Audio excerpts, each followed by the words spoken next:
Well, it's the evening before 4th of July and everybody else is probably out having a wonderful party evening on the lake. And Alyssa and I actually spent the day looking at logs for our future timber frame home. And that was kind of cool. We're hoping to get our first load of logs in the next few days, maybe a week or so. And then we got a last minute phone call at 10 o'clock last night from a concrete contractor who we ran into a week ago.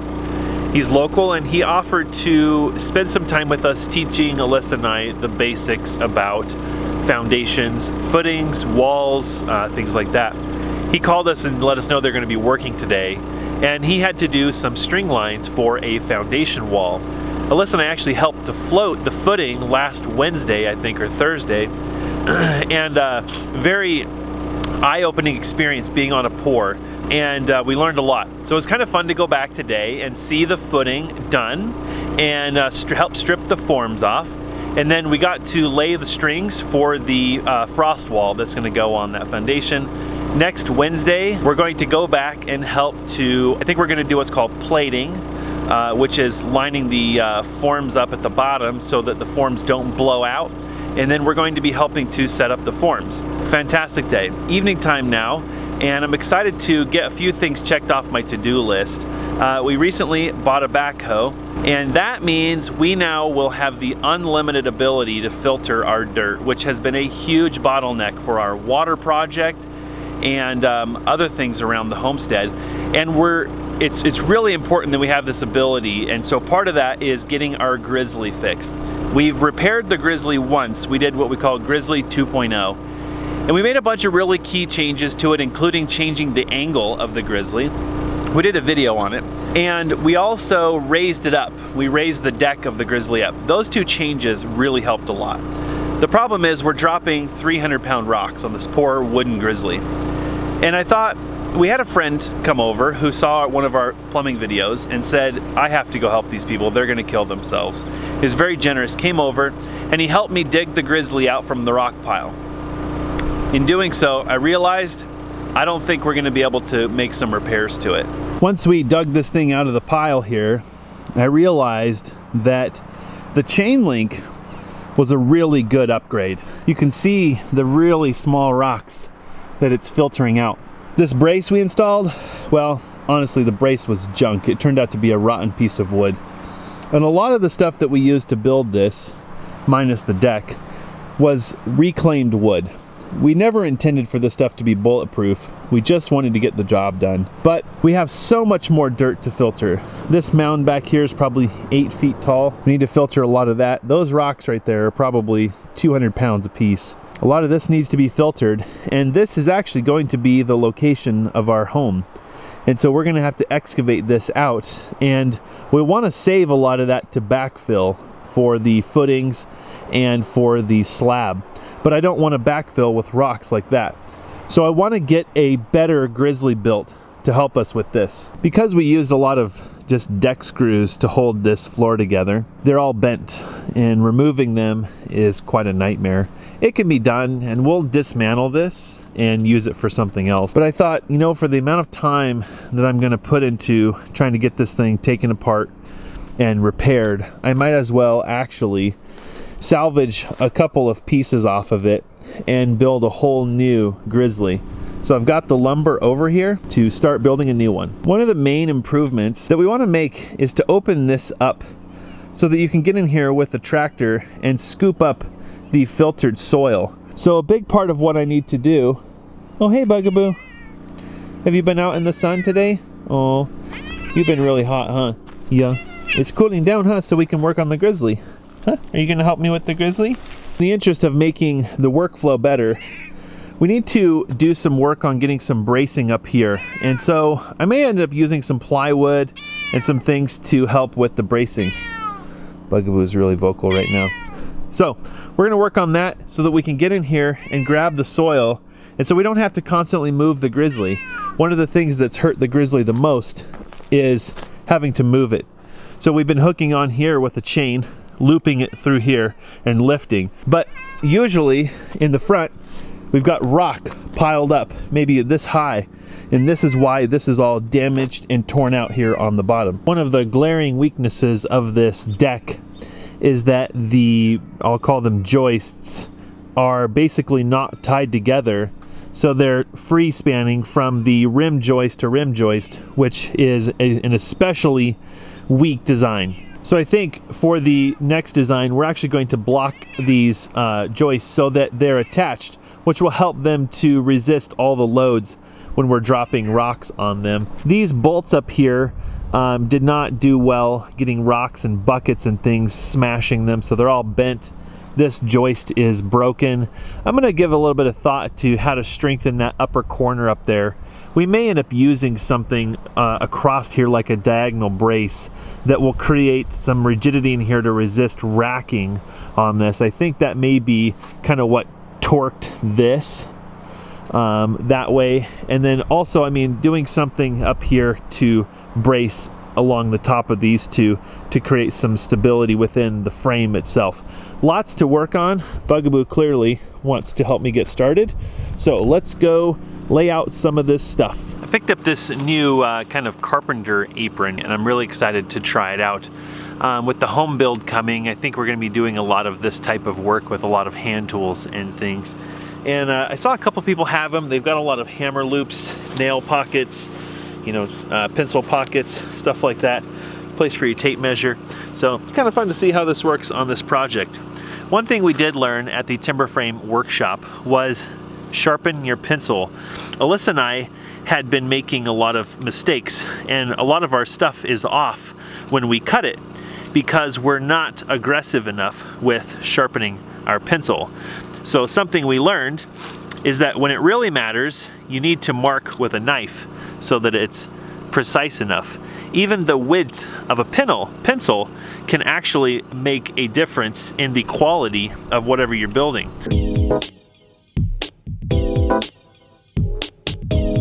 Another improvement we're going to make is something I probably should have done the last time, and that is to put hangers underneath these joists. So these hangers we actually got almost 2 years ago through this monster reclaimed materials find we had. We've got all kinds of things from you know, direct pour in post holders, bolt down post holders, 4x stuff, but I think there's a bunch of 2x6 hangers in here. And you know, what a great use for these things. Since we're building a timber frame, we're not going to need a lot of this stuff, so it's kind of just sitting around taking up space. Another improvement we're going to make is to use nails. Our other Grizzly was built using screws, and screws are really good for holding things tight, but they do not have a very high shear strength. And so with this one, we're going to go pretty much nail crazy, nailing on our hangers and nailing each component together, and then whatever we decide to do to triangulate this stuff to resist shear and racking, we'll probably use nails there too, which will give us lots of shear strength, something that the screws just completely do not have. They just snap right off.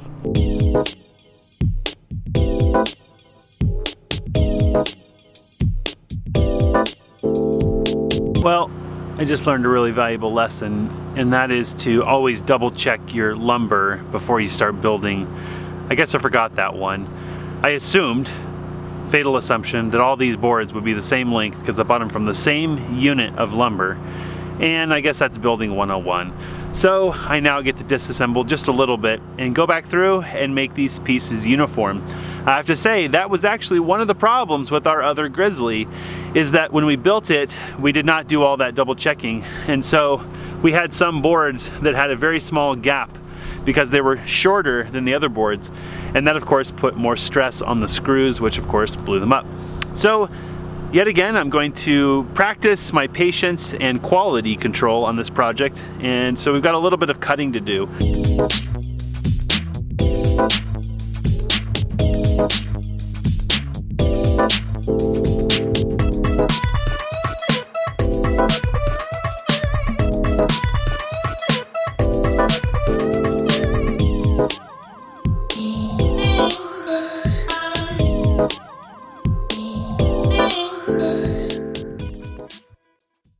All right, that went really good. Got all the joists attached using nails and all the hangers attached. And now we need to actually put in blocking. And what blocking does is it transfers the load from one joist to the peripheral joists. Our old Grizzly, we didn't do that. So if you dropped a 200-pound rock on that joist, it had to bear that entire load. And that's part of why the whole thing just started failing. Typically, when you build a floor, you would actually put what's called blocks in. And those blocks actually transfer the load to the adjacent joist. So if you dropped 200 pounds on this joist, it's not bearing the whole load. The joists next to it are carrying some of that load too. And it also creates some racking rigidity, etc. So let's get those put on there.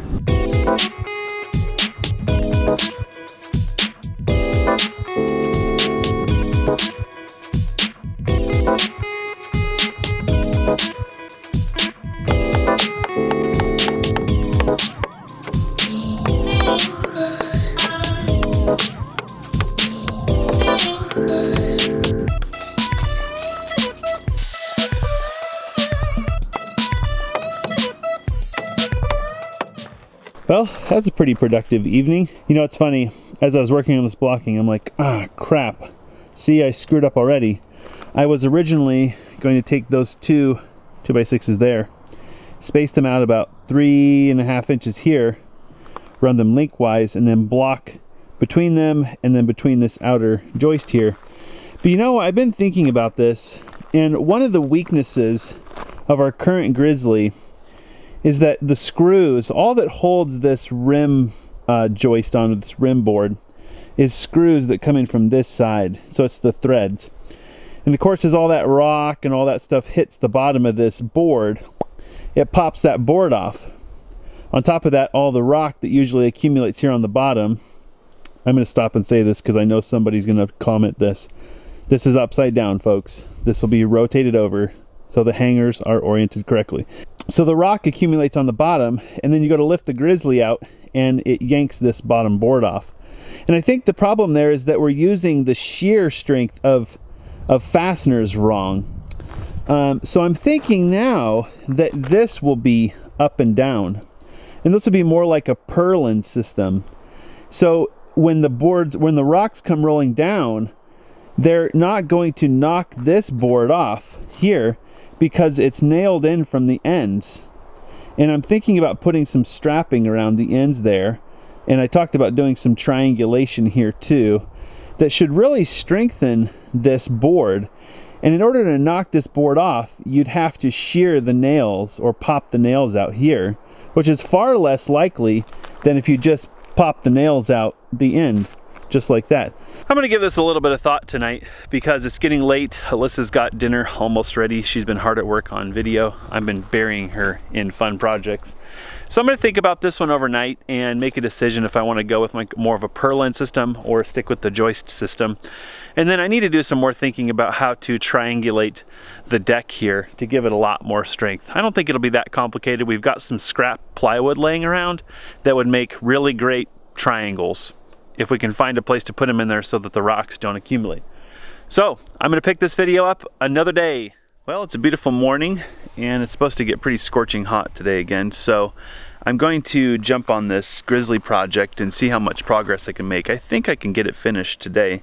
One of the major contributing factors to the bottom rim blowout, I mentioned that earlier, was weight of rocks and things, but there's no real triangulation here, so there's no resisting forces, which makes this board more than willing to bend like this. And of course that puts stress on the screws and they blow out. Triangulating this would definitely help, and I'm not opposed to doing that. I've not come up with a great idea for that just yet, other than maybe to put some sort of brace across here and then down here, something like that, which would triangulate all of these joists across each other, which would make that nice and rigid. I might try, though, putting a box on the outside of this brace and this brace here. So on our new Grizzly, if I box the ends, that box is going to have a tremendous amount of rigidity this way, which is how that board wants to bend. It wants to bow like this under all that pressure. By boxing it, you get the strength of this vertical board, which provides a lot of strength for the weight of the rocks, And then by putting a box on the end, you're going to have a lot of resistance for the motion of the rocks this way that are likely to try to pop those nails off. It's going to take a little extra wood, but I've got some wood on the sawmill that I really need to get milled up. The sun is starting to have an effect on it. And then I've been pondering this, which way to orient this, and I want to try this. So I think in order to increase my odds of success, I'm actually going to block 16 on center. Right now, this is on 32 on center. And I'm going to just go ahead and put another block, a row of blocks, which will give me the strongest grid. It's starting to get heavy though, but I think that's going to really strengthen this whole thing. We're going to have a post in these 4 corners, which means I'm going to need to do a block over here to attach the post, and then probably some sort of block in here to attach that block to the middle block. And that'll transfer all that weight in that corner, kind of distribute it around so we don't get the blowout like we did on our other Grizzly. Right now, it's time to make wood. A couple weeks ago, Alyssa and I retrieved a monster tamarack tree, larch tree from a neighbor's property, and we got it cut into a beam. But I've got all this slab wood that's been sitting on the mill here probably for a couple of weeks, haven't had time to deal with it, and it's starting to cup a little bit from sitting in the sun. And this wood would be perfect for this stuff. Anything we can make that's 2x6 is pretty practical because we're going to be building a lot of concrete forms and doing a lot of concrete strapping and things. And we actually do have a few 2x6s over there already that we can use. So let's turn some of this stuff into 2x6 material. I'm kind of sad about making a 2x6 out of this. It's such good wood, but the wane starts pretty quick there. So we might actually leave this like a 2x8 or something like that down here, and we'll get 2x6s out of this stuff where the wane is down there.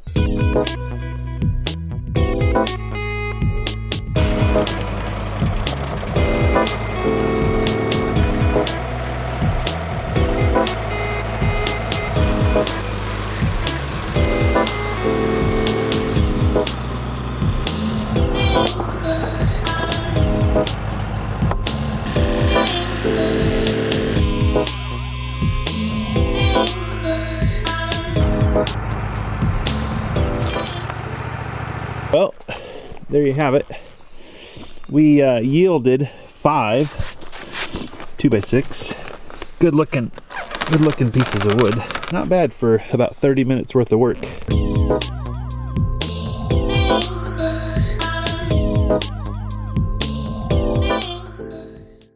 So there's not much we're going to take off the old Grizzly, but the rear legs are something that we want to reuse. So Alyssa and I are going to work together to salvage those. That's not gonna work. Okay. Let it go.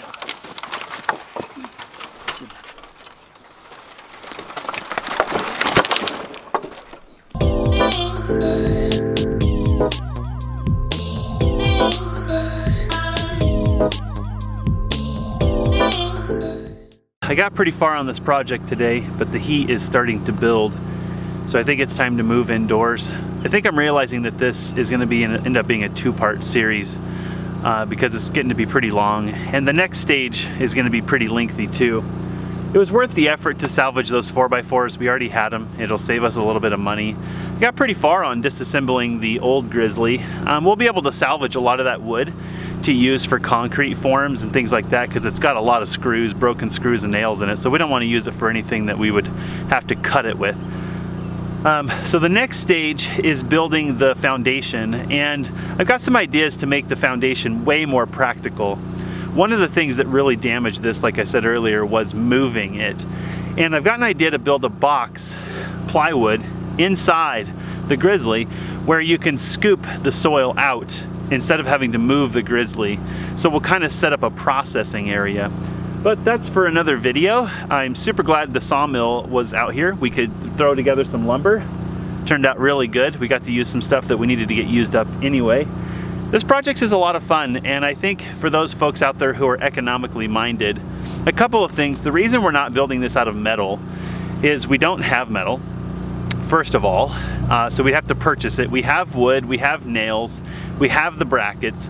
So a lot of what we do around here is an exercise of using what we have. The other reasons are working with metal. We don't have the tools to do that. Our neighbors do, but it's not something that we feel like we can readily access. So welding, cutting, stuff like that. We have the ability to cut metal, but we don't have the ability to attach things easily. We have wood, simple. And then the final reason, and probably the most important reason that we're not using metal, is weight. We need to be able to move this Grizzly with the equipment that we rent. And we usually rent an excavator, and we also rent a backhoe. We just purchased a backhoe, and we need to be able to move it with that backhoe. And I do not want to be toting around a 2,000 pound Grizzly. As this one's built, I'll bet it probably weighs around 600 pounds, a little bit more than that, maybe. And that's the main reason. So thanks for joining me for this one. I'll see ya on the foundation.